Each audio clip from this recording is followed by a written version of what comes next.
What are we talking about today? Emerald Fennell's Wuthering Heights that just came out on Valentine's Day. We went and saw it on Valentine's Day, and it's been tearing up the internet. So I actually think they're a bad match. I do not think they're soulmates. I think that they have trauma bonded. And definitely looking at the characters individually, and I do favor Heathcliff as a character. Like, no one's healthy here. Everybody needs therapy. Everyone needs therapy. Welcome to Story Joy. I'm Michael, and today I'm joined again by Anjori. Hi, everybody. I'm very happy to be joining again. Yes, nice to have you back. And given what we did on Frankenstein before, some sort of gothic horror, we're sort of back. Yes. With some more gothic work. My favorite genre. Yes, exactly. So what are we talking about today? Today we're talking about Emerald Fennell's Wuthering Heights that just came out on Valentine's Day. We went and saw it on Valentine's Day, and it's been tearing up the internet. So Yes, it's definitely a lot of attention, so it seemed like a timely opportunity to take a look. It is a classic, though, because it's based off of, I think we looked it up, 1847 novel. Yes, the 1847 novel by Emily Brontë.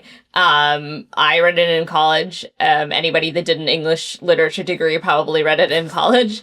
And, it's had a ton of adaptations since. This is the latest one. And so broadly speaking, what is Wuthering Heights about? So Wuthering Heights is this book that Emily Brontë wrote when she was quite young. She died at 30. I think it came out when she was 29, so she wrote it throughout her 20s. In my opinion, it's really a family saga. A little bit like some of the stuff Dickens did, like Bleak House, with a lot of different characters covering a large span of time. I mean, I think it covers, the book itself covers probably about 20, 25 years. Right. Beginning with certain characters being very young up until they're adults. And it talks about basically these two families, the Earnshaws and the Lintons, and a lot of sort of generational trauma and inheritance and class, and a lot of themes about that kind of thing. But the thing everybody knows Wuthering Heights for, and the thing that this movie focuses on, is a love story, a central love story in the book, right? Which affects basically everything else that goes on in the novel, which is between Catherine Earnshaw, who is one of the main characters in the first half of the book, and Heathcliff, who is a main character throughout the book. And their love story is a thing that is probably the best material for adaptations and the one that you see all the time. Essentially, the book is about them meeting as children. Heathcliff is a foundling that Catherine's father finds on the streets, brings him home, basically adopts him. They're, I want to say, like 10 or 11 years old at the most. A lot of the book is devoted to them growing up together in this very rural, isolated area. Eventually, Catherine's father dies. Her older brother takes over the household. He's very abusive towards them both, particularly to Heathcliff, reduces him to being a servant. Time passes for reasons that we're going to get into as we discuss the movie. Catherine, despite being very much in love with Heathcliff, marries a local aristocrat named Edgar Linton, who is basically a member of the only other family in the area, and they're very wealthy. Heathcliff is heartbroken, basically runs away. They don't see each other for years. He returns having had a Count of Monte Cristo moment. He's suddenly extremely wealthy, and Cathy is shocked to see him again. She finds herself basically in a mess because she's married to somebody else. They kind of carry on an affair. It sort of depends how you interpret the book. They're certainly still in love with each other. That becomes sort of an all-consuming thing. Eventually. And then this is where, most people don't know the second half of the story, but, very quickly, eventually Catherine dies. Heathcliff lives. Edgar, survives her. Catherine had a child. Heathcliff has a child. There's a whole second act, about those children growing up. And, Heathcliff's grief for Catherine and who inherits which property and all of that stuff. But, it's a very expansive book. So I haven't read the book, for those who don't know. And hearing you describe the book, I can already tell that there are some major changes made in the film adaptation that we watched. So overall, how did we feel about the film? I went in with very low expectations. So Okay. I'll preface this entire podcast by saying I am like very annoying English student still. And I'm really a purist when it comes to adaptations of classic literature. So I went in, I knew what Emerald Fennell was doing from all the media I'd seen. I knew it was only going to be an adaptation of half the book. I knew that she tends to really go for like vibes over substance. So I went in with no expectations. Okay. I actually really liked the movie for what it is. Right? Not as an adaptation. It's a qualified review. Not as an adaptation of the book so much as something that really evokes a mood and a certain interpretation and the relationship between these characters. And this is where Emerald Fennell, the director and screenwriter, comes alive in her work. She's not going to do really nuanced portrayals of character. What she does do is these amazing big set pieces. So there's these beautiful images throughout the movie, and I really liked that. I thought the acting was really good. We'll talk about the casting in a little while, but I thought the acting was excellent. I think there were scenes which were genuinely moving. The movie really made an impression on me. Like, I thought about it later, which I don't for a lot of other movies. So for a movie that I don't think, on its own is a fantastic movie, there are parts of it that I think really achieved what any artist wants to do, which is make an impression and make you think about it. Yeah, and I come from a completely different place because I haven't read the book. I didn't know anything about the director. I didn't know the plot other than my understanding at the time was some sort of tragic love story. That was kind of it going into it. But the Monte Cristo moments definitely resonated because I have read that novel, the abridged and the unabridged version, with like the 1,000 characters or whatever that's in it. Yeah. So there are elements that's like, oh, I know this plot. Right. I was like, okay, so, we joked about it. At the time, I was like, so let me guess. He's going to be in some prison. There's going to be this old guy that's going to tell him about, all this wealth on some random island. Now, of course, in the film, it's not clear that happens. We don't get any explanation really whatsoever in terms of how Heathcliff makes his money. I thought the film was fine. It's not something I'd go back for. Yeah. I thought that there were acts in the film and moments that were really good. I thought that it's funny that we're watching yet another film with Jacob Elordi in it. Yes. I felt like he did a very good job, right? I liked his portrayal. It was emotive. It had an impact on me. I struggled more with Margot Robbie's portrayal of Catherine. We talked about casting. There is an age difference between them, but also they're both older than either of the character in the books. Yes. Jacob Elordi doesn't really pass his 19 or whatever it is. Yeah, they're I looked it up. They're like 16 or 17. Which they're both way older, and they look like it. Right. Yeah. It doesn't work. This is not to throw shade at either of the characters in terms of aging, all that sort of stuff. It's just from an age perspective, and we talked about this in Frankenstein. The character was originally quite young, the late teens, early 20s, but they cast someone clearly in his 40s, and they then had to rewrite a lot of it there. Here, you really can't because these two grow up together, right? And we have to see them when they're younger, but they don't really look any different when they are supposedly older. And so it's tough to track, I think, age, and it did pull me out a little bit because I just had to accept that, Margot Robbie was playing somebody who was younger than what she looked like. Yeah. And even Jacob Elordi, even though, because there is an age gap between them as well, like in real life, he still looks older than his character's supposed to be. Yeah. So it's like a small thing, but actually it was also kind of a big deal for me in terms of just pulling me out. Yeah. I thought there were lots of good moments. On the whole, I'm not a big fan of the director's style. I think it's vapid. And it's like, you can tell that she believes, because it's very sort of self-congratulatory. Yes, in terms of how she approaches it. I actually agree with you, yeah. So you can tell what she thinks of herself and her work. And I was like, look, this isn't bad, but don't, get ahead of your skis here. Yeah. It's fine. Yeah. And you think this is a big moment, and you're doing this grand way, and this is like peak filmmaking. Yeah. And I'm just like, I'm sorry, there are better approaches to what you're trying to do here. There isn't quite fan service, which I was mostly pleased with. Yeah. But there's a lot of, you're not quite breaking the fourth wall, but the director's trying to put a lot of herself in there and communicate something about her through the film. Yes. And I don't appreciate that. Yeah, I understand what you're saying, because I think there's a slight ego in this type of filmmaking.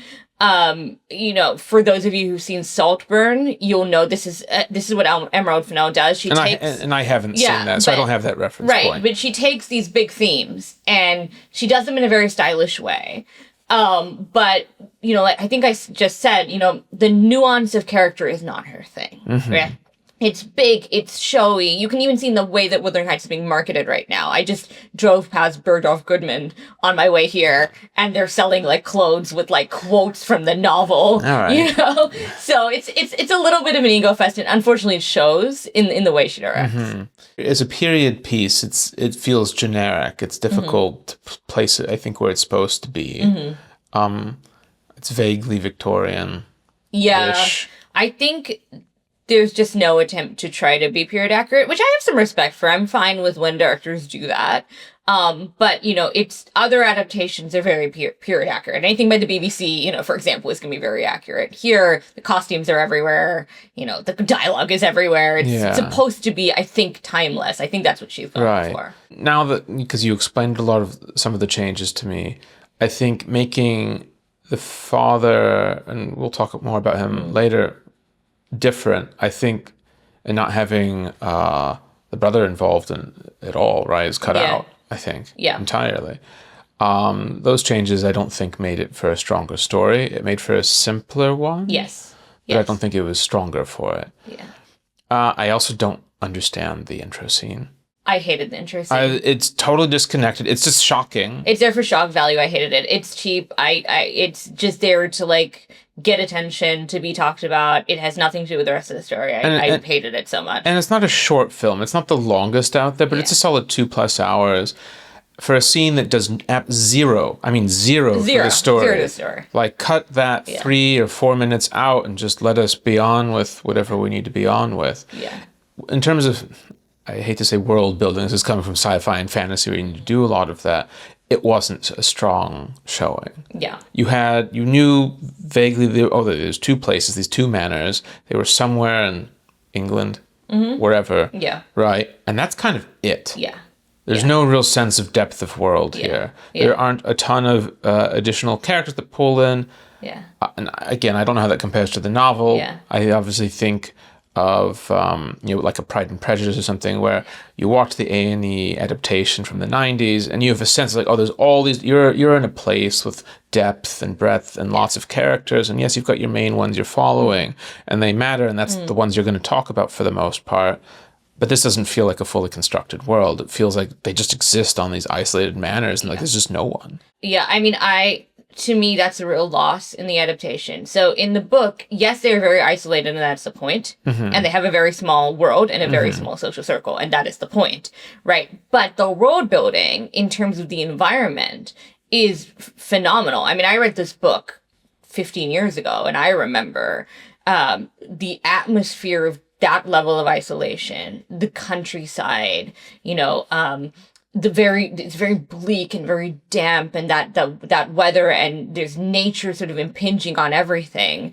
And some adaptations, I think, of this novel have done a really good job of capturing that. There's one from 2011. It's by another very good female director called Andrea Arnold, which I think is having a resurgence now because of this adaptation. Renewed interest in the... Yeah. I mean, I've seen pieces of it. I need to see the whole thing, but I watched a couple of clips of it, and, you know, that adaptation really captures the environment. There's a lot of, I think that the soundscape is like birds and the sounds of bugs and the sounds of the wind, and the book is so rich. You get a sense of place. Yeah, about that. It's a shame that that's really missing from this adaptation. Yeah. Overall, it's like it was fine, and there were some moments, but again, I don't think it has a lot of staying power for me. It's not one of those films that I'm going to go back and yearn to watch once more. It's not Princess Bride. But few things are. A few things are, and in a way, maybe that's for the best. You can't have too much of that. One thing, and we were talking about it earlier, that we probably need to address just quickly is certain casting choices, not in terms of the ages we talked about just earlier, but some other elements. So I don't know if you want to sort of... This is all over the internet. I think a lot of our viewers will have seen this discourse. You know, the casting of Jacob Elordi was controversial because the character of Heathcliff is, in my opinion, pretty clearly not a white person in the book. And that's important because the book, you know, is about class, but it's also about race. And he's very much an outsider. And there's a lot of terminology used in the book to describe him, which indicates that he's not a white person. Some interpretations say he might be Irish, but I think the consensus right now is that he is either Black or he's South Asian or something like that. Mm-hmm. It didn't bother me that much. I understand why it bothers people because it is inaccurate from the book and it took away a great casting opportunity for an actor of color, which is a shame. Like, mm-hmm.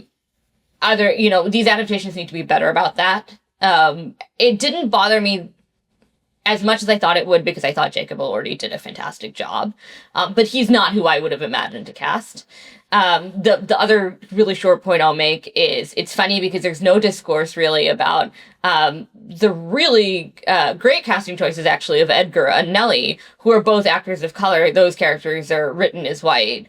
And I kind of love it. And I kind of love that it was just race-blind casting and it doesn't matter. And I thought they did a great job. But it was interesting. Yeah, no, Jacob Elordi did a great job. And I think that's why, I guess, the film gets forgiven for it. Mm-hmm. But it does remove a dimension to the character. And I think that goes back to the general idea that the director really tried to simplify a lot of things. Yeah.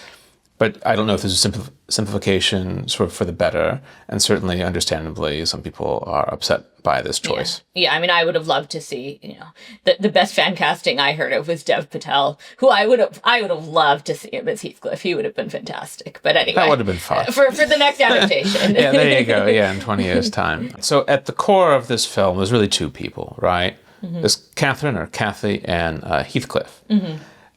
And this defines, both in the book and in the film, so much of what's happening. Right.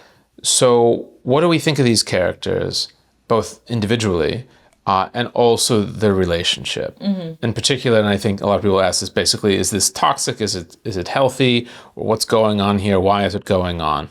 Something that I think the movie tried to capture, but I'm not sure did successfully, which is, the book has a lot more space to do this, is the fact that these two meet when they're kids, they're really young kids, and they grow up together with basically no exposure to anybody else at all. Sounds healthy. Right.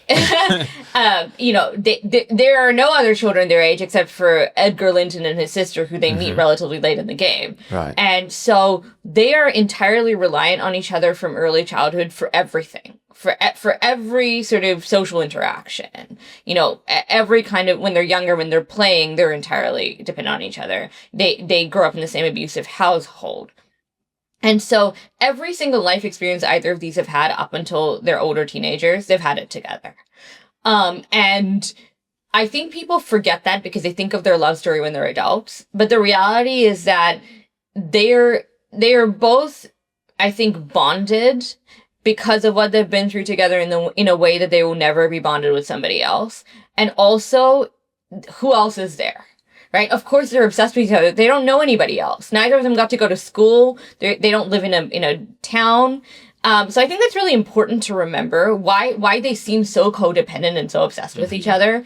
And Cathy says he's more myself than I am. That's because everything they've ever experienced, they've experienced it together. Right. But I also think there is aspects of both the book and the movie that are deeply romantic, even leaving the discussion of toxicity aside, right? These are people who are soulmates. They understand each other on like a psychological level, right? On like an elemental level. And there's a lot of really good dialogue from the book, which was fortunately, I think, carried into the movie from Cathy about this. And so these are people who do love each other. The way they express it might be toxic. Their codependency on each other might be toxic. The way they're kind of at odds from each other at one point might be toxic. But these are people who do really love each other. And I think there are scenes in the movie that just capture that so beautifully. It's genuinely moving. So I actually think they're a bad match. I do not think they're soulmates. I think that they have trauma bonded. And because there are a lack of options, they know each other so well, there is love there. Yeah. But we'll call it the real world, I see relationships like this, where it's like there is chemistry, there is a true bond, but there's other things, and that's why it's a sort of tormented, volatile relationship, and I see that with them. And it's sort of like, yes, there's this, but there's also this, and this is why you folks actually should not be together. Right. So that's kind of how I view the relationship. And definitely looking at the characters individually, and I told you this, I think, at the time, I do favor Heathcliff as a character. Like, I'm like, okay, no one's healthy here. Everybody needs therapy. Everyone needs therapy. But I feel like Heathcliff has a little more introspection. He's a little more thoughtful emotionally. Yeah. Like a little more fleshed out is not really the term, but I think he's more grounded too. I think that Cathy is very self-absorbed. Like, she is. She is in the book too. In a way that Heathcliff, of course, he makes some terrible choices later on where he starts to lose me. He's like, okay, mate, that was not the move. Yeah. That was not what you should have done. That was extraordinarily destructive. But up till that point, I was just like, okay, I understand how you're feeling. You are probably the more reasonable, the more thoughtful one, the more emotionally whole-ish and looking outward. Cathy, I was just like, yes, she loves Heathcliff, but it's really everything's really in relation to what she needs and what she wants. And so I view her as just like a very inward-looking, more selfish character. You can tell that I have a response. I think this might be a little bit of failure of the adaptation. Okay. I haven't read the book. I'm going by the film. It's very difficult because I keep going back to the book because I know it so well. But I think it also depends how you interpret the character even when you're watching the movie. I think what gets lost a lot of the time in this story is that people view Cathy as just like a point in a love triangle, and it's like Edgar or Heathcliff, right? Oh, I see. And how I think about the story now, having thought about it a lot, is that the opposition isn't actually Edgar or Heathcliff. It's actually who the kind of person Cathy is and who she wants to be, right? Heathcliff represents, a non-conventional lifestyle. I just stumbled over that word so badly. But a non-conventional lifestyle for a woman of that era. And there's a lot in the book, which I think is semi-captured in the movie, but not really, about kind of living this like wild existence on the moors with him, right? And being completely free. And Edgar is this conventional, basically the heteronormative ideal of a relationship, right? Home, family, wife, host dinner parties and socialize and basically live the life of a society woman of those days. And I think the thing with Cathy is that she has the duality in her to be both, but she doesn't have the opportunity to be both. She's got to be one or the other. And a lot of her behavior is because she's in this eternal conflict about which one she's going to be, because she can only be one. And both of these men only want her for that one thing that suits them. Edgar wants her to be a wife and mother. Heathcliff wants her to go wild with him on the moors. And she cannot have both, and she cannot be both. And that basically, I think, drives her insane eventually. I think in my mind, I separated those out. There was the sort of emotional decision as the economic decision in many respects. And so her choosing Edgar, who seems like, at least in the film, like a very fine person, he's probably the only one I truly feel strong sympathy for by the end. Yeah. Because he hasn't really done anything. No, he gets totally screwed over. He gets screwed over in the book and the movie. Right. He's sort of the only fully good person. Yeah. Right? And he's sort of a stand-in for the counterpoint to Heathcliff, really, more than anything else. So I separated those out. It's sort of like she wants Heathcliff, but she needs this, the economic stuff. Yeah. And it makes sense. For the time period, it's a very different decision-making process because your situation is different, right? Your agency is much more limited as a woman, no doubt. So that made sense. And so I understood why he was upset, but also it's like, mate, at the time, you're a man with no prospects. Right. So, he doesn't really have a right to be like, you should have married me, because what were they going to, they would have just starved to death probably. Well, and it's a brief thing, and I only remembered it just now. There was another gentleman who worked on the Wuthering Heights property. Yes, Joseph. The servant? Yes, Yeah. and he'd had some sort of relationship with, I think, another servant. Yes. But she ended up going with someone of more means. Yeah. And he even basically says, what could I possibly expect? Right. You know, I am just this guy offered that, this is the way of things, right? Yeah. And that very minor scene, but it is the counterpoint to how Heathcliff reacts. Yes. I that was actually a nice addition in the film, I thought, for that point that you're making. Yeah. But overall, I look at both of them, as you said earlier, they both need therapy, right? And I don't think that overall they're healthy for each other. Yeah. Because it is this cycle of chemistry, like positive chemistry and passion and connection, all that sort of stuff. But then you've got this other thing that just adds a huge amount of negative volatility to everything and makes it toxic. And over the long term, I see that as just draining people and probably like poison. It has the potential to poison a relationship. Mm-hmm. Obviously, that's kind of shortcut because they're relatively young. When, you know, in the film, let's say, you know, Cathy goes off the stage of that storyline. Yeah. So we don't get to see how that might have progressed otherwise. But overall, it's like, no, you shouldn't be together, not because you don't have good things, but because you have these things as well. And that's really... Yeah, so you do think that they're soulmates and they're good for each other? I don't think that they're good for each other because of circumstance. The circumstances are she has married somebody else, right? Oh, I see what you're saying. And he didn't have any money, and they couldn't have gotten together then. But I think that there are relationships where you are so in tune with somebody else that nobody else, like Edgar can be the best husband in the world, and I think that he is. You know, I think he is. I think he gives her everything she could ever dream of. I think he's a nice guy. He's like that in the book too. You know, I think he genuinely loves her. I think she loves him. But I think the pull that she feels to Heathcliff, because they're in tune with each other. And I think that's probably the difference between how we're thinking about it. So you would only sort of disqualify the relationship on the basis of circumstance. I would on the basis of their personalities. This is the difference in our personalities. Maybe. Like for me... I'm not saying like love conquers all, right? And I think that's dumb. What I'm saying is that they are so intensely bonded, just like they speak a different language, right? And Edgar is never going to understand her on that visceral level. And she has dialogue that is so fantastic that I remembered it word for word 15 years later. I've read this book once when I was 20, right?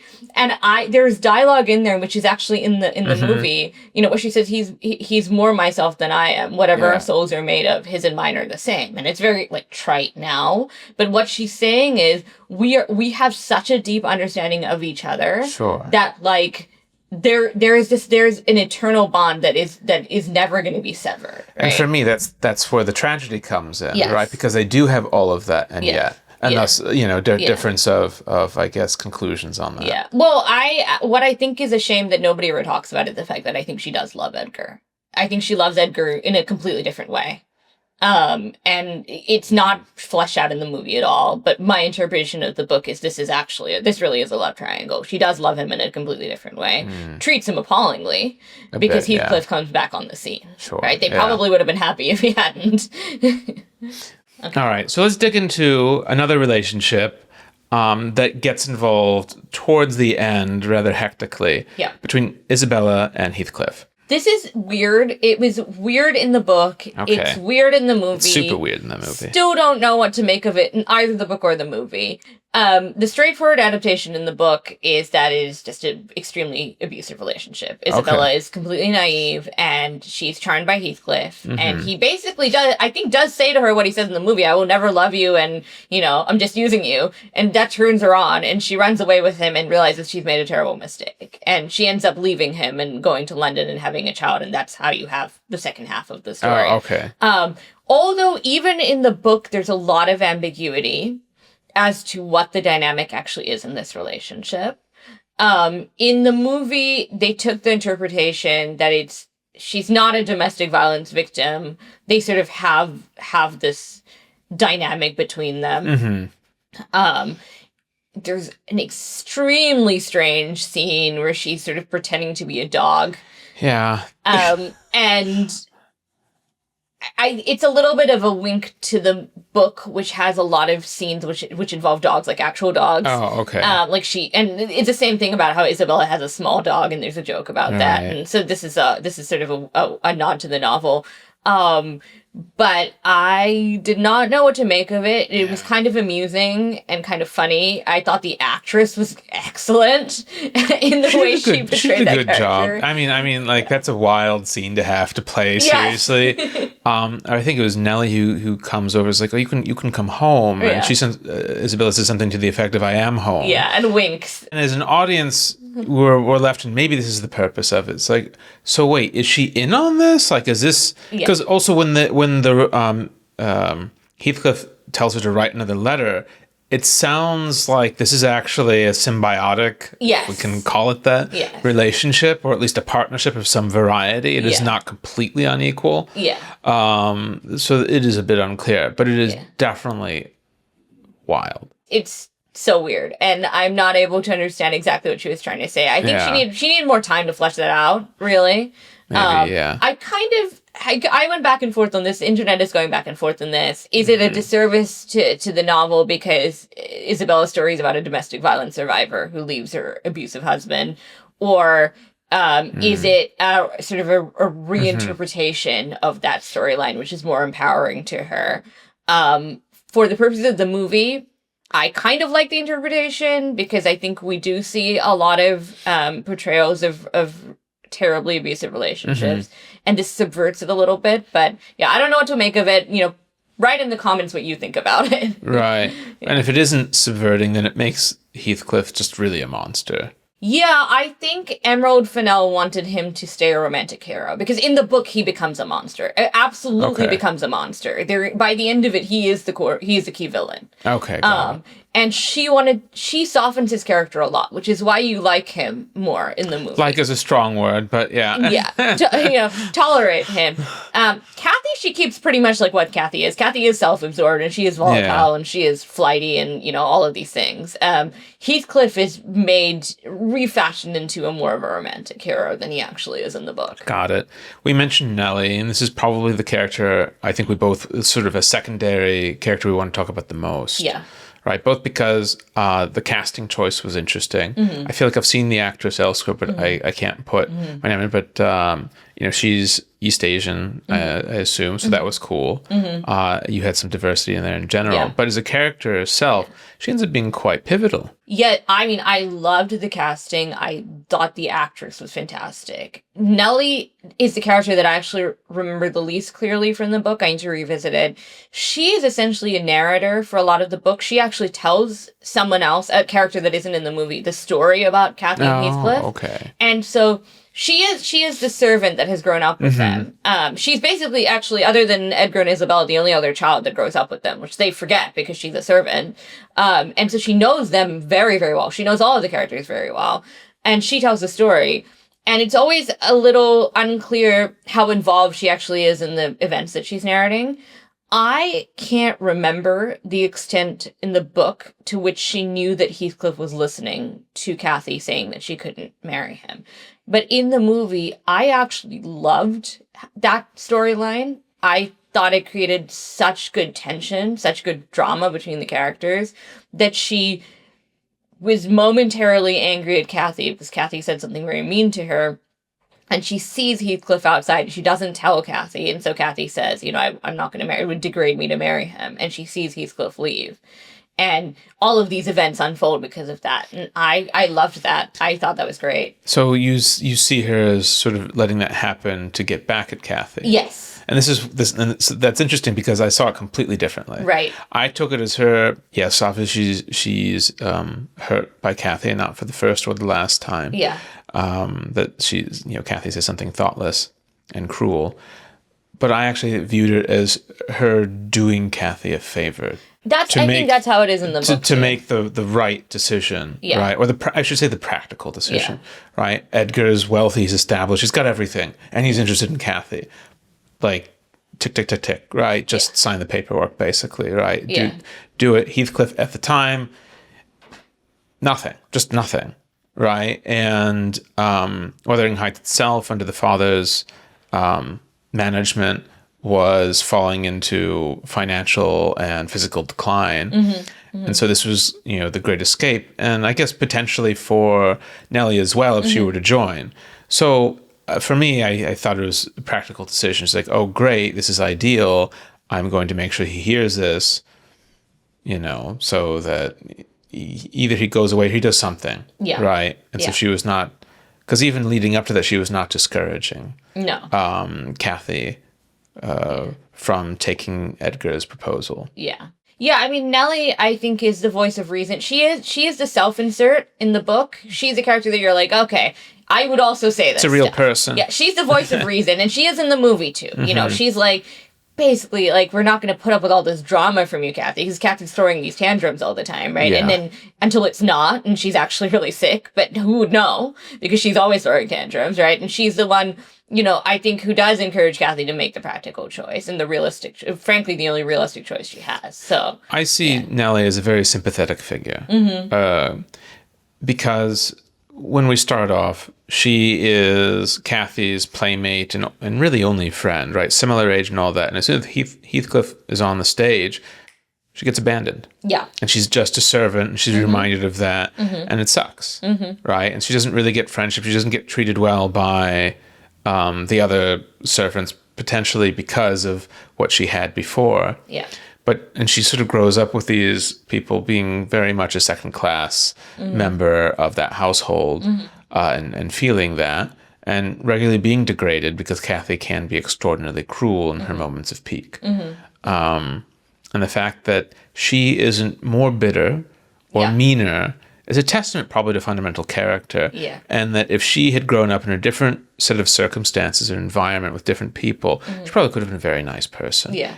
Even so, she's not a cruel person, but she was brutally pragmatic, I think. Yeah. And she did put distance and coldness into things as a result, but that was probably a defensive action more than offensive. Yeah, I mean, look, I think even under my interpretation, where she was like, I can see Heathcliff, his heart is going to be broken, but, too bad because Cathy's so cruel to me. Even under my interpretation, I think it's a very human reaction. They are cruel to her. It's never entered Cathy's head that while she's having this meltdown over Edgar versus Heathcliff, Nellie has no prospects at all. She will always be this. She will always be waiting on Cathy. She's not getting married. She's not going to have kids. She's not going to have a family. That's it. I don't think it ever occurred to Cathy. Ever. It checks out. I mean, it's very much in line with her personality. It's like her sphere of awareness and interest is very small, and it centers very much around her. So there's also the father that I think we want to dig into. He obviously exits the story at a certain point, but he is relevant, and he was rewritten in the film compared to the book itself. Yeah, I understand why Emerald Fennell wanted to streamline the story just to keep it moving. As I've mentioned before, the father is actually a kinder character who I think runs the estate relatively well. But he dies when Cathy and Heathcliff are children. And Cathy has this much older brother who inherits the estate, takes over, and is extremely jealous of Heathcliff. Basically banishes him to being a servant. And this is because he felt that he was favored by the father. Yes. It's just pure and simple, like a sibling rivalry, right? Anyway, here they've combined the brother and the father's characters together. I thought the actor, who is quite a well-known BBC actor, I'm just blanking on his name. Recognized him. Yeah, I've seen him in a bunch of stuff. I thought he did a great job. It's a little bit of a caricature, but that's the way the movie is, where no one's that fleshed out. I actually thought the scene was pretty heartbreaking where she goes back at Christmas. Oh. And she throws the coins on the floor, and he has a fantastic dialogue when she's leaving, where he says, don't walk away from me. You'll stay here, and I'm paraphrasing, but you'll stay here and watch me scrounge on the floor for these coins, and that was your intent. It's heartbreaking. It's a great line. It's very well acted. Actually, his portrayal, I don't know if it's his voice or something else, Peter O'Toole. Strong Peter O'Toole vibes, both in terms of how he does it and the quality. Yes. Like if he was still alive, it'd be like, is that him under that? Is that Peter O'Toole? Exactly. Yeah. But it is very well done, even as a minor-ish character. Yeah. And he is sufficiently complex. Yeah. He's not a monster per se. Yeah. He does have a good side to him, Yeah. but he's also volatile, right? And he Yeah. can flip. Yeah. And then all that sort of stuff. And it also understands, because he's basically running the estate into penury, why there's this economic pressure for Cathy to make the decision that Nellie and some others think she ought to, and she eventually does. Yeah, and I mean, Cathy, it gives a little bit of... It fleshes out her character a little bit more. You know, she's like a parentified child, right? She is late to his birthday, and she's like placating him, and he's throwing a tantrum like a child would, right? And she's behaving like a parent would. And I think it's the most maturity that you get out of her character, and I liked that because it made her more of a three-dimensional person. You know, she's not always whining about things. She actually comes from a very fraught and traumatic childhood. Thinking about this, how do we like it on the whole? Like, how do we feel about it on the whole? Like the film, like the good, the bad, the ugly, the interesting. You know, I'd reiterate some of what I said earlier. I think there are parts of it that are so artistic and so showy, and I kind of want to talk about the sets and costumes a little bit in that. It's deliberately anachronistic. It's deliberately taken out of time. The costumes are kind of all over the place. The fabrics are all over the place. There's stuff that looks like it's from the 70s or the 80s, and then there's stuff that's like roughly Victorian, maybe. Cathy has some, particularly once she marries Edgar, she has these fantastic dresses that I think are designed to kind of show the wealth and the excess that she's now living in. As opposed to earlier scenes where you see her like wearing these cotton dresses and she like walks through the pig blood and they're kind of filthy. You know, a lot of corsets are in there to kind of get the vibe of a historical moment. There's a scene that everybody's been trying to recreate on Instagram where Heathcliff lifts her up by her corset strings. I've seen the videos on this. And the videos Not are sure hilarious. the physics works out, but it's a cool scene. It's a cool scene. And he's very tall. He's very tall. We found this out after recording Frankenstein. He's 6'5" the whole time I was watching it. Yeah. And you know, so I think those big showy things are really where Emerald Fennell is very good, and you kind of saw this in Saltburn as well, and various other things she's worked on. The sets, I have mixed feelings, particularly with, I think Wuthering Heights itself was designed very well because it just looks filthy and it looks cold and it looks miserable, and that's exactly how I imagined it in the book. The Linton house is interesting. You know, there's like a big hallway that's completely red, which is, you know, I'm not really sure what she's trying to show here other than that they're very wealthy, but they're very artistic and they make an impression when you see them on screen. The one thing I did not understand, and I hated so much, was the bedroom where the walls are supposed to look like Cathy's skin. Oh, that was so off-putting. I don't get it.